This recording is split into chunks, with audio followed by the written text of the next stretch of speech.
হঠাৎ রেগে গেলেন মেসি। ম্যাচ শেষে মেসির প্রশংসা করে একই বললেন প্যারাগুয়ের অধিনায়ক। বিস্তারিত জানুন ভিডিও জুড়ে।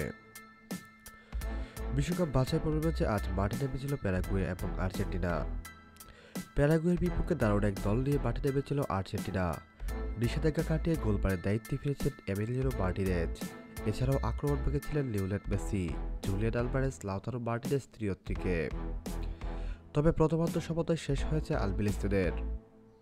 স্থানীয় স্টেডিয়ামে বাংলাদেশ সময় শুক্রবার ভোর 5:30টায় স্বাগতিক প্যারাগুয়ের মুখোমুখি হয় আর্জেন্টিনা। যদিও ম্যাচের 11তম মিনিটে লাউতারো মার্টিনেজের গোলে এগিয়ে যায় লিওনেল স্কলারির শিষ্যরা। তবে এই দিন ম্যাচে খুব একটা বেশি সুবিধা করতে পারেনি লিও মেসি। একের পর এক ফাউলের শিকার হচ্ছিলেন তিনি, আর তাতে কুণ্ঠাসা হয়ে রেগে গিয়েছিলেন রেফারির উপরে। এদিন আর্জেন্টিনা টোটাল শট নেয় 10টি, যার মধ্যে টার্গেটেড ওয়ান শট থাকে মাত্র একটি। বিপরীতে প্যারাগুয়ে টোটাল শট নেয় 8টি, যার মধ্যে টার্গেটেড ওয়ান শট থাকে 2টি। বল দখলে 78% এগিয়ে ছিল আর্জেন্টিনা।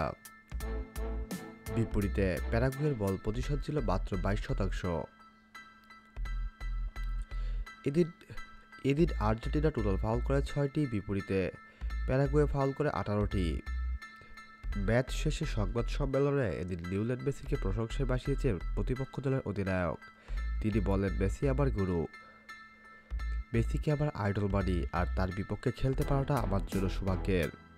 সম্মানিত ভিউয়ার্স, আর্জেন্টিনা ভার্সেস প্যারাগুয়ের ম্যাচটি আপনি কি লাইভ দেখেছেন? আপনি আপনার ব্যক্তিগত মতামত আমাদের সঙ্গে শেয়ার করতে ভুলবেন না। পরবর্তী নিউজের আপডেট সবার আগে পেতে এখনই আমাদের চ্যানেলটি সাবস্ক্রাইব করুন।